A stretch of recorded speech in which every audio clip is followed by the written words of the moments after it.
Welcome back to my channel. For those of you who are returning, welcome back. For those of you who have may stumbled upon my video, my name is Jacinda. I am 33 years old and I am TTCing baby number 1 through IVF. Today I am just giving an update on my injections, my follicles, and basically where I am. Okay, so starting out, so today is February 1st, 2021, baby, and I'm just gonna look down at my phone to kind of give you guys accuracy, okay, as far as the heat coming from my window. I'm in my kitchen, by the way. This actually is some really good lighting. I'm sorry for the table shaking, I'm scratching my foot. But this is actually some really good lighting, and I think that I'm gonna make my vlogs here because you can actually see my skin color, and I really, my sit down vlogs. I'm gonna make my sit down vlogs here in my kitchen because you can actually see the skin color on me. Like, you could actually see me. So, okay, so boom. Today is the 1st. I had an appointment this morning at 9 a.m. to go over my follicles. So I had an ultrasound and I also had blood work today. So they called me back this afternoon with the results to my blood work. Everything is on point. I think they measure the estrogen. When they take my blood, they measure the estrogen. So basically what they're doing is they're measuring the hormones in correlation to my shots. So for the amount of injection that I'm taking versus where my hormone levels are, they should be like paired together. They should correlate with one another. They should go hand in hand. So all of that has been fine up to this part. I have had no problems with my hormones. I've had no problems with the injections. I've had no problems with the growth of my follicles.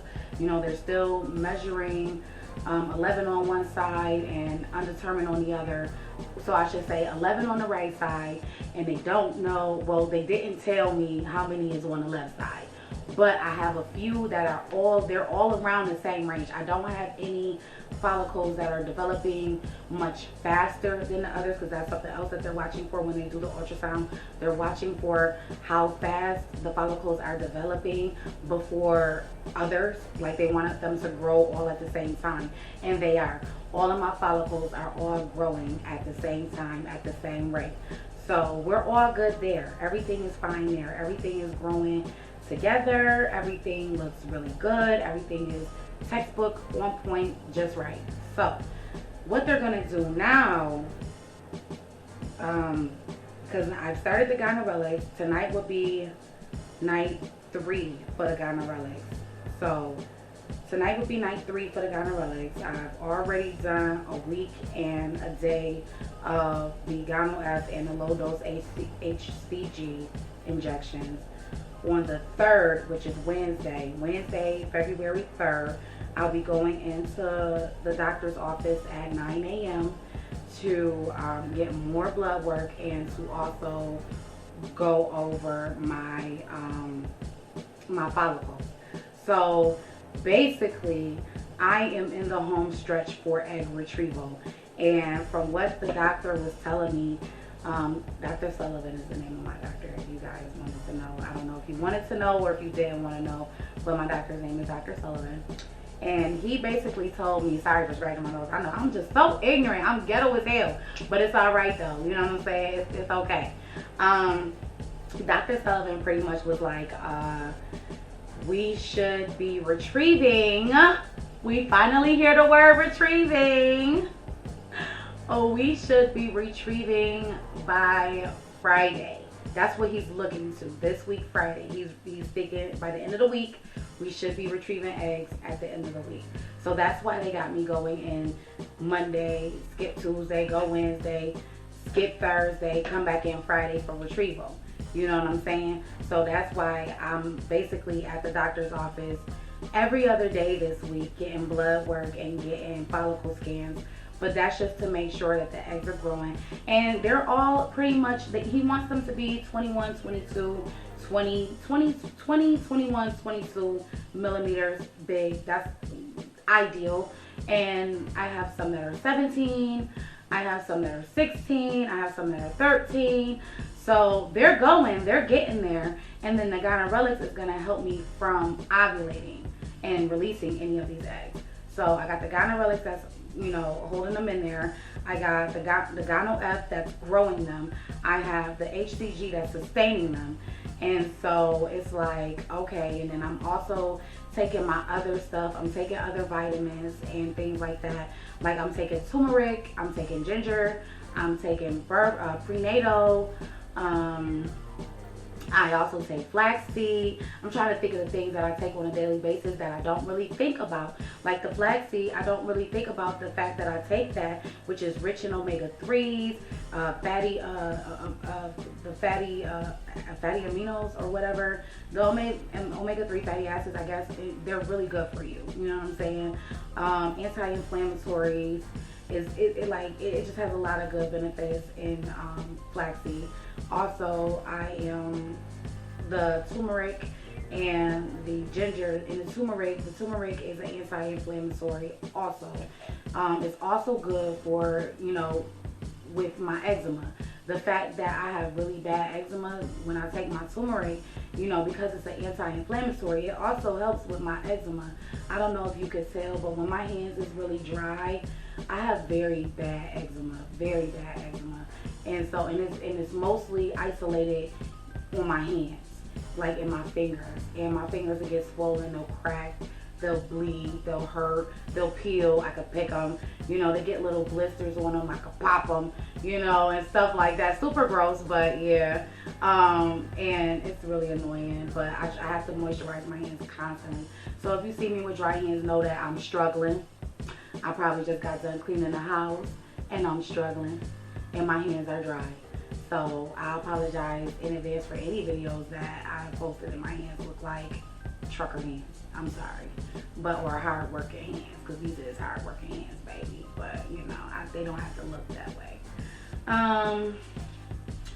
But yeah, that's pretty much everything in a nutshell. Is that the final say is that we are looking to Friday for egg retrieval.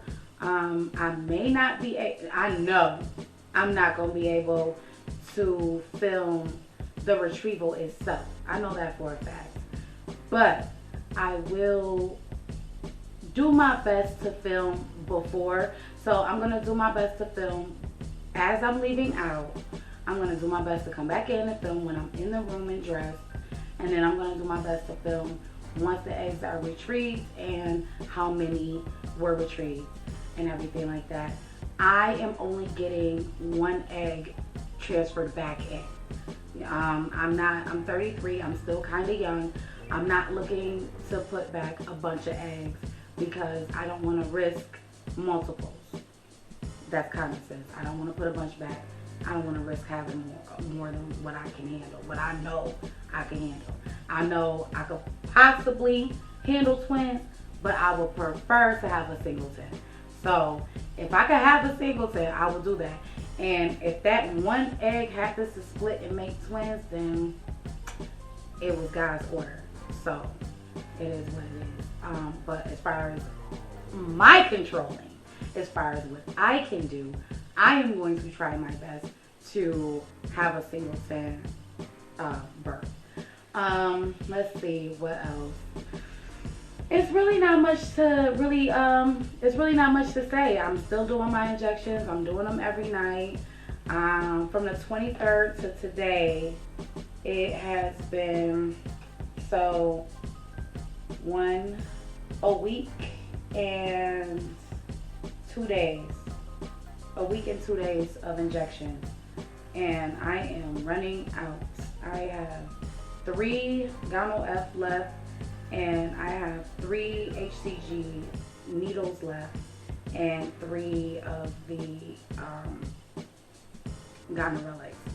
So, I mean, if Friday is retrieval, I'm right on time. I go into my doctor's office. I told y'all Wednesday at 9 in the morning. And on Wednesday, they're going to tell me when to trigger.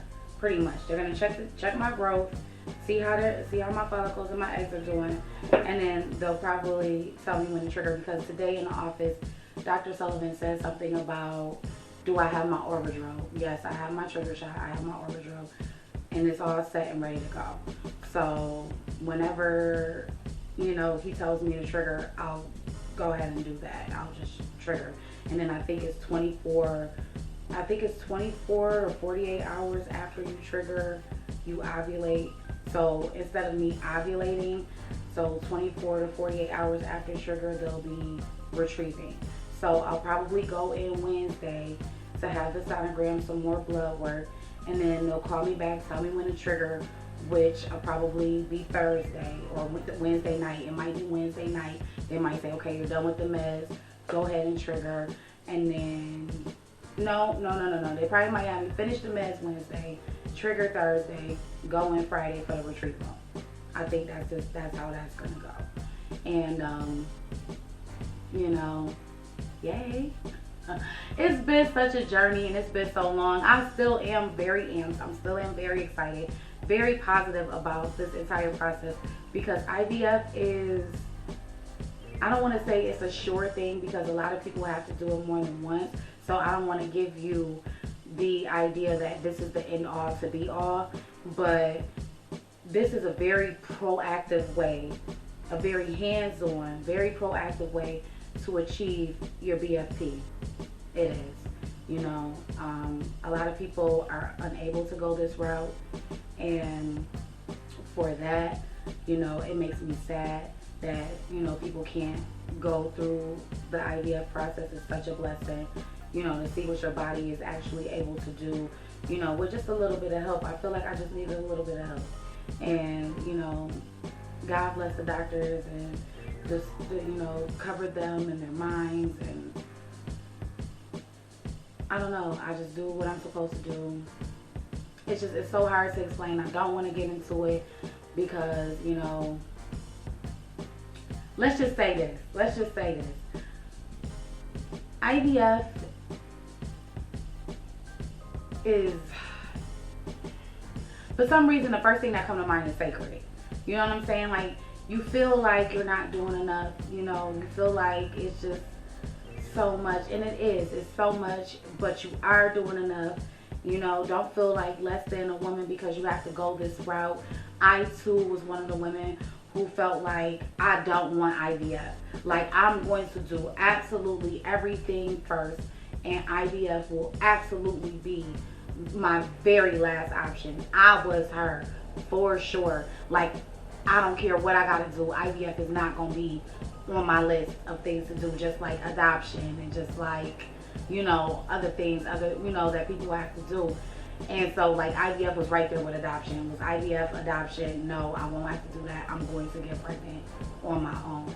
But now that I've made it through all the steps, through trying for a year by myself, through testing and through temping and OPKs and IUIs, 2 of them failed. It's like, once you go through the steps and it's like, okay, well, what now? What next? What am I going to do now? What am I going to do next? And you get to IVF, you're grateful by the time you get there. I remember when $150 seemed like a lot for some semen. But once I got to that position where it was like, I need this or I'm not getting IVF, $150 seemed like 2 tears in the bucket. Fuck it. You know what I'm saying? I'm just going to go ahead and pay that.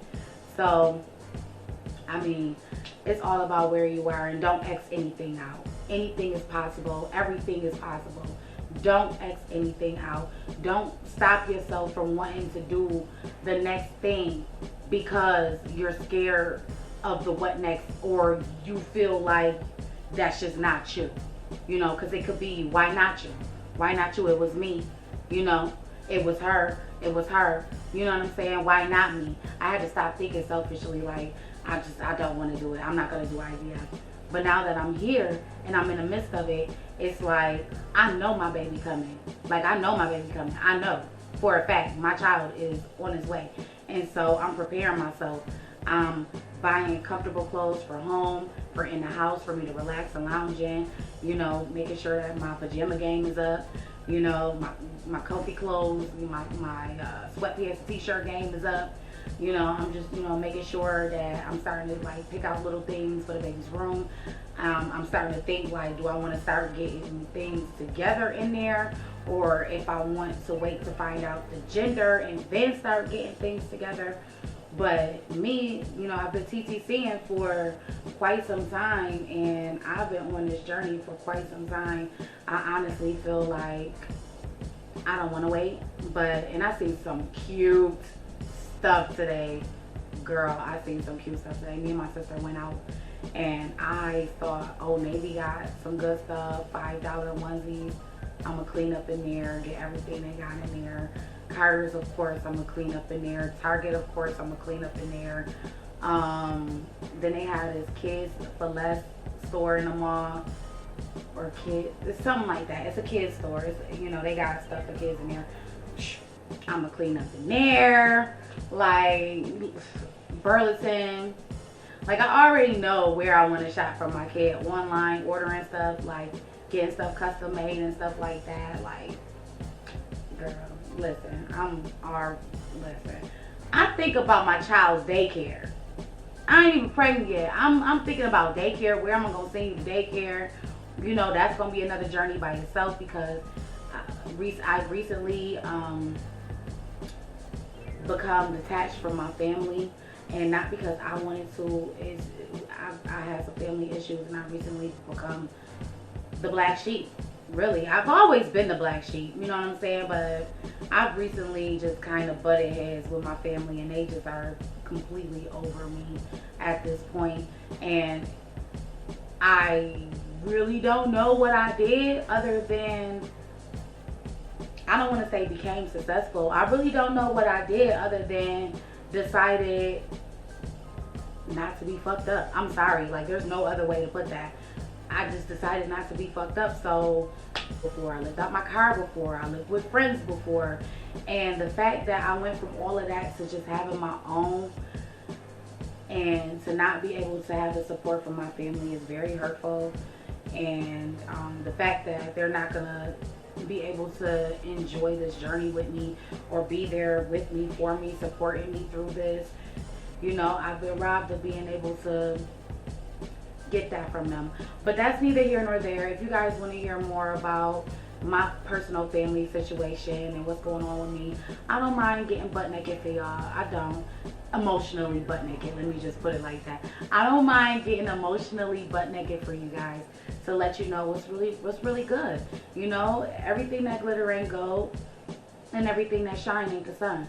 So just know that even though I come on here and I got a smile on my face, and you know, I'm excited, I'm talking about my journey and everything like that, I too have personal things that I'm going through myself, with my family and my situation personally. So, you know, don't feel like you by yourself, sis. If you out there and you feel like you have no support system, you have no one there for you, don't feel like you by yourself, because you are totally not.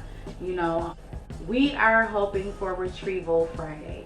So Retrieval is on its way. That's what we are here for. Retrieval is on its way, and I could not be happier, regardless of what the bull crap that's going on in the background. I am happy that my child is coming, and Retrieval is coming, and I could not be more pleased. Period. I couldn't be more pleased. So until next time, y'all, love always, hate never, live every day like it's your last. Okay? Be good to yourself, be good to others. Everybody stay safe. I will see you in the next vlog.